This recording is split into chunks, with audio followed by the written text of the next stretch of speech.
கொம்பன் விநாயகனது பேரொருட்கருணையினாலே புதன்கிழமை பேசிக் கொண்டிருக்கிறோம். புதன்கிழமை என்று சொன்னாலே பிரியங்க கலிகாஷ்யாமம் ரூபேனாம் பிரதிமம் புதம் சௌமியம் சௌமியோ குணோபூதம் தம்புதம் பிரணமாமியகம் என்று சொல்லக்கூடிய வகையிலே புதன்கிழமை.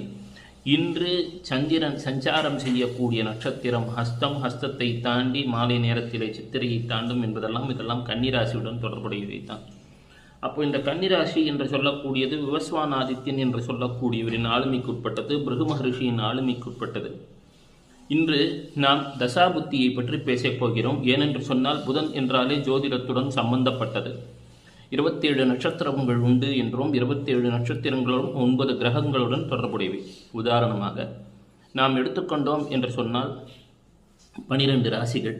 12 ராசிகளை ஒரு காலத்திலே தனுசில் இருந்துதான் காலப்புருஷ தத்துவத்திலே கணக்கிடுவார்களாம். ஏனென்று சொன்னால் தனுசு என்பது குருவிற்குரியது, தனுசு என்பது தந்தைக்குரியது, தந்தைக்குரிய தனுசுக்குரிய ராசியிலிருந்து ஆரம்பிப்பார்கள்.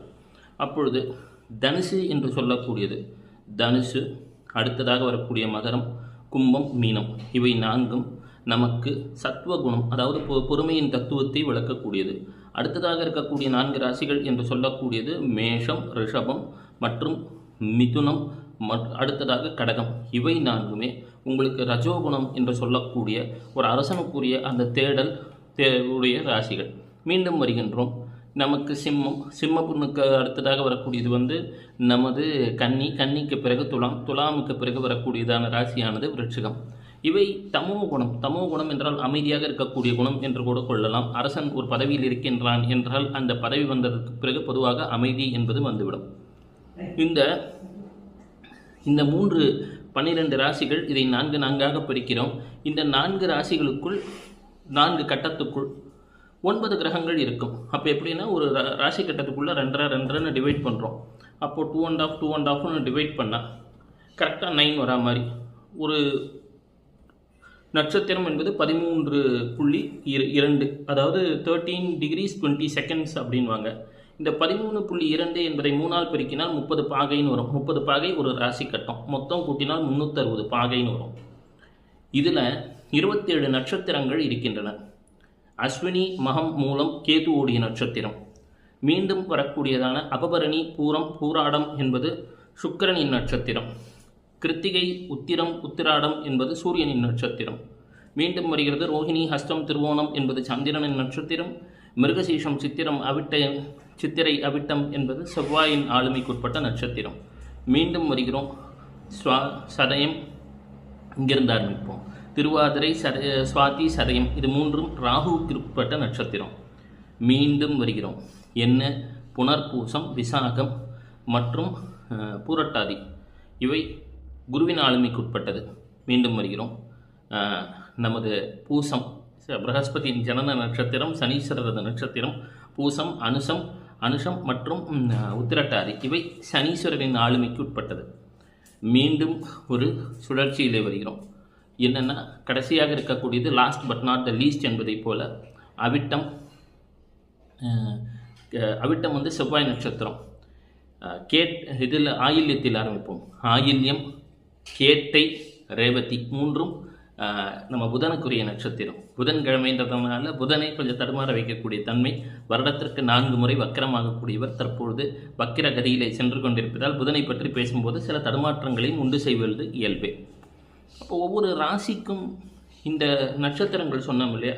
உதாரணமாக ஒருவர் கேதுவின் நட்சத்திரமான அஸ்வினியிலோ, மகத்திலோ, மூலத்திலோ பிறந்து விட்டால் அவர் பிறக்கும் போதே அந்த நட்சத்திரத்துக்குரிய கிரக திசை தான் நடக்கும். உதாரணமாக ஒருத்தர் அஸ்வினி நட்சத்திரத்தில் பிறந்திருக்காருன்னா அவருக்கு கேதுவோட திசை தான் நடக்கும். மற்றொரு சொல்கிறேன். விசாகத்தில் ஒருவர் பிறக்கிறார். விசாகம் குருவிற்குரிய நட்சத்திரம். அவர் விசாக நட்சத்திரத்தில் பிறந்தார்னா முதல்ல அவருக்கு அந்த குருவோட நட்சத்திரம் தான் நடக்கும் கருணையினாலே. அப்போது இந்த நட்சத்திரங்களின் வரிசை என்ன அப்படின்னு பார்க்கணும். எடுத்த உடனே கேதுவோட நட்சத்திரம் வரும். பிறகு நமக்கு சுக்கிரனின் நட்சத்திரம், பிறகு சூரியனின் நட்சத்திரம், சந்திரனின் நட்சத்திரம், பிறகு செவ்வாயின் நட்சத்திரம், பிறகு ராகு, பிறகு குரு, பிறகு நமது சனீஸ்வரர், பிறகு புதன். அப்போ இந்த நட்சத்திரங்களுக்கு ஒரு காலகட்டத்தை பராசர மகரிஷி நிர்ணயிக்கிறார். என்ன அப்படின்னா, இந்த பராசர மகரிஷியானவர் கேதுவிற்கு 7 வருஷம், சுக்கிரனுக்கு 20 வருஷம், மீண்டும் சூரியன் வருகிறது, சூரியனுக்கு ஒரு 6 வருஷம், அதே போல் சந்திரன் வருகிறது 10 வருஷம், செவ்வாய் வருகிறது 7 வருஷம், மீண்டும் ராகு 18 வருடங்கள். மீண்டும் நமது குருவானவர் வருகிறார், அவருக்கு ஒரு 16 வருடங்கள். மீண்டும் நமக்கு சனீஸ்வரர் வருகிறார், 19 வருடங்கள். புதன் வருகிறார், 17 வருடங்கள் என்றெல்லாம் காலத்தை பிரிக்கிறார். அந்த காலத்தை கூட்டி பார்த்தால் 120 என்று வரும். காரணம் என்ன? சதவருஷம் மானுஷா என்ற ஒரு கருத்தை சொல்கிறார். அதாவது என்னென்னா 100-120 வருடம் ஒரு மனிதன் மேக்சிமம் நல்ல ஆரோக்கியத்துடன் வாழ இயலும் அப்படின்றத அந்த ஒரு சைக்கிளில் சொல்கிறார். இதை சொன்னதற்கு என்ன காரணம் இருக்க வேண்டும்? இந்த தசாபுத்திகளை குறித்ததற்கு ஒரு காலகட்டம் எவ்வாறு இருக்க வேண்டும்? ஏற்கனவே நான் சொன்னேன், ஒவ்வொரு நட்சத்திரத்திற்கும் 4 பாதங்கள் உண்டு அப்படின்னு சொன்னேன். உதாரணமாக இது ரஃபாக சொல்கிறேன், இப்போல்லாம் ஆப்ஸ் வந்துருச்சு கணக்கிட. இருந்தாலும் ஒரு தசாபுத்தியின் மேலோட்டமான பார்வை. உதாரணமாக நீங்கள் விசாக நட்சத்திரத்திலே பிறக்கிறீர்கள். விசாக நட்சத்திரத்தின் 2ஆம் பாதத்திலே பிறக்கிறீர்கள். விசாக நட்சத்திரம் குருன்னு சொல்லிட்டேன். குருக்கான வருடங்கள் 16ன்னு சொல்லிட்டேன். 16 4ஆல் வகுத்தால் 4 வருடங்கள் வரும். அப்போது நீங்கள் பிறப்பதற்கு முன்னாடியே அந்த 4 வருடங்களுக்கான நம்ம பாக்கி இருக்கக்கூடிய 3க்கான 12 வருடங்கள் உங்களுக்கு குரு தசையாக இருக்கலாம். அது குறைச்சலாம் கூட வரும், அதெல்லாம் ஆப் சொல்லும். இப்போ நான் சொல்கிறது சும்மா மேலோட்டமாக ஒரு புரிதலுக்காக நான் சொல்லக்கூடிய ஒரு விஷயமாக எடுத்துக்கொள்ளுங்கள். அப்போது என்னென்னா, ஒரு நட்சத்திர பாதம் என்று சொல்லக்கூடியது அதில் 1/4 வரும். ஒரு தசாபுத்தியில் 1/4 வரும். நீங்கள் எந்த நட்சத்திரத்தில் பிறக்கிறீங்களோ அந்த நட்சத்திரத்தை ஆளக்கூடிய கிரகத்தின் திசையிலே துவங்கும். இது பேர் விம் சோத்ரி தசா சிஸ்டம்னு பேர். விம் என்று சொன்னால் 20, சோத்ரி என்றால் 100. 120 ஆண்டுகள் மனிதனின் காலம் ஆயுள் இருக்கலாம் என்பதை கணக்கில் கொண்டு இந்த தசாபுத்தி சிஸ்டம் வருகிறது. அப்போ ஆண்டு பலன் பொது பலன்லாம் சொல்கிறானே அப்படின்னா அது வெறும் கோச்சாரத்தின் அடிப்படையில் அமைந்தது. அது வெறும் வாழ்க்கையில் நிகழக்கூடிய தற்காலிக நிகழ்வை மட்டுமே சொல்லும். தசாபுத்தி மட்டுமே நிரந்தர பலனை சொல்லும்.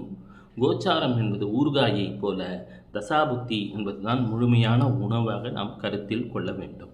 மீண்டும் நாளை சந்திப்போம். சிவசிவா.